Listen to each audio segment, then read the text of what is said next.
আজকে আমাদের সঙ্গে আলোচনায় যুক্ত রয়েছেন সংসদ সদস্য, মুক্তিযোদ্ধা এবং সুপ্রিম কোর্টের সিনিয়র আইনজীবী ফজলুর রহমান, অ্যাডভোকেট ফজলুর রহমান। আপনাকে স্বাগত জানাচ্ছি আমাদের অনুষ্ঠানে।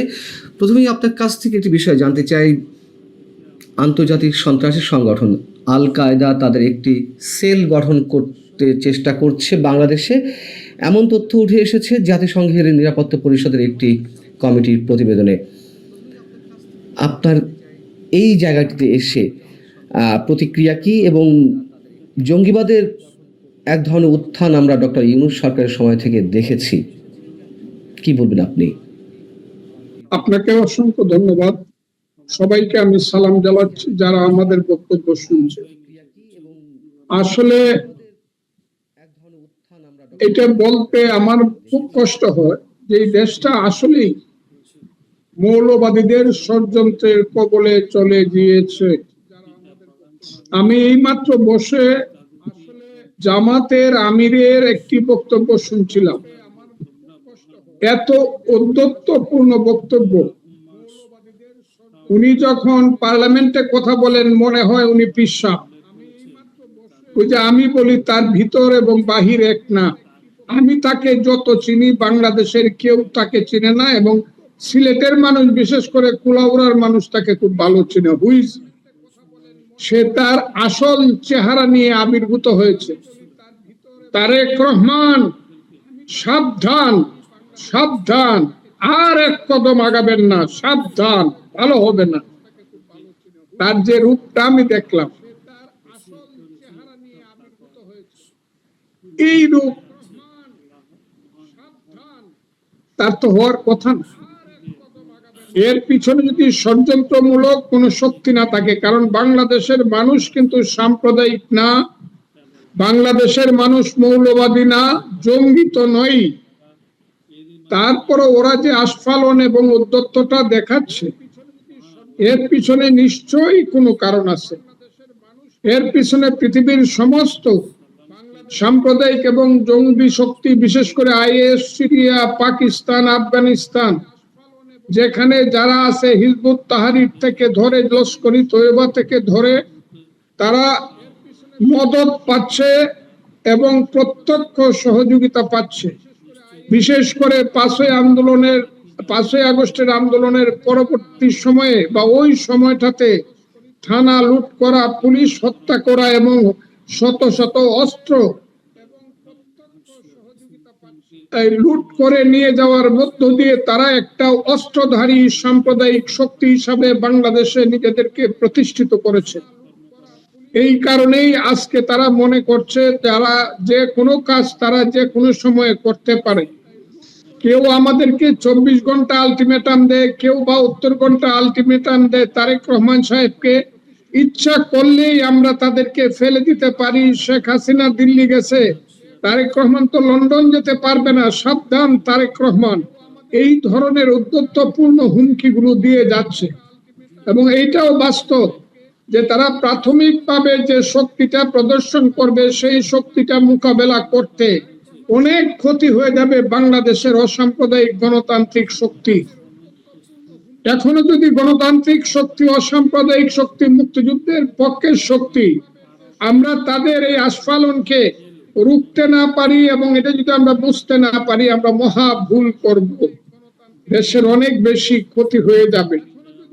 তবে জাতিসংঘ থেকে যে জিনিসটা বলা হয়েছে, আমি কয়েকদিন আগে, 4 দিন আগে একটা টক শোতে আমি বলেছি, ইয়েস, বাংলাদেশে পাকিস্তানের চেয়ে জঙ্গি অনেক বেশি। পাকিস্তানের একটা পার্লামেন্ট সিট জামাত পায় কিনা জানি না, কিন্তু বাংলাদেশের 70টা সিট তারা পেয়ে ফেলে। কাজে তাদের আস্ফালন পাকিস্তানের চেয়ে বেশি, জঙ্গি পাকিস্তানিদের চেয়েও। এবং জঙ্গিদের এটা হলো একটা সাংঘাতিক ধরনের ফিল্ড, যে ফিল্ডে তারা জঙ্গিবাদ এবং সাম্প্রদায়িকতা না, শুধু তারা সমস্ত কিছু এইখানে চালাতে পারে। এই দেশটাকে আফগানিস্তান করার জন্য তারা প্রস্তুতি নিচ্ছে। সরকার এবং আমরা মুক্তিযুদ্ধের পক্ষে শক্তি এবং মুক্তিযোদ্ধারা যদি সচেতন না হই, তাহলে আমাদের বিপদ আছে। দেশের স্বাধীনতার সার্বভৌমত্ব থাকবে কিনা।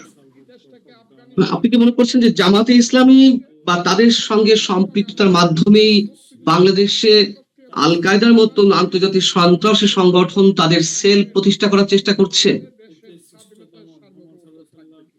তাদের সাথে সবাই আছে, কারণ যেখানে এখানে আন্দোলন হইলে পরে, আন্দোলন জয়ী হইলে পরে পাকিস্তানে সেই মানে ফুর্তি হয়, খাওয়া দাওয়া হয়, উৎসব হয়।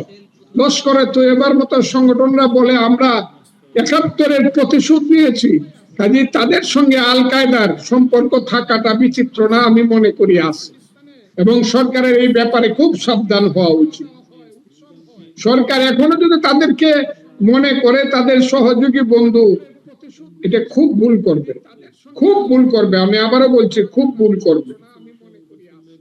আপনি যেটি বলছেন, অনেকেই বলছেন যে জামাত বা জামাতের সাথে অন্য যারা এই যে নতুন দু একটি দল আছে, তারা যে জোট বেঁধেছে, জামাত, এনসিপি বা আরো দু একটি দল, এই জোটকে বর্তমান সরকার, বিএনপি সরকার বেশ খানিকটা ছাড় দিচ্ছে এবং মিলেমিশে সরকার চালাতে চাইছে। যদি আপনি নিজেও যে কথাটি বলেন যে ছাড় দিলে ভুল করবে, কিন্তু অনেকে বলছে ছাড় দিচ্ছে, ছাড় দিয়ে তারা একসাথে রাজনীতি করার চেষ্টা করছে। যদি তাই হয় তাহলে কি ধরনের পরিণতি হতে পারে বিএনপির জন্য, আপনার দলের জন্য? আমি এটা বুঝি না। ছাড় দিচ্ছে বললেও এটা সবটা বলা হবে না। এর কারণ হলো এখানে যে ছাত্র শক্তি এবং যুব শক্তি বিএনপির মধ্যে আছে, তারা কিন্তু একদম এইসব রাজাকারের বাচ্চাদেরকে সহ্য করে না, পছন্দ করে না। তাদের বিরুদ্ধে কিন্তু তারা প্রতিরোধ গড়ে তুলে মাঝে মধ্যে। কিন্তু উপরের দিকে বিএনপির মধ্যে কিছু যারা ৭১ সনে, যাদের পূর্বপুরুষেরা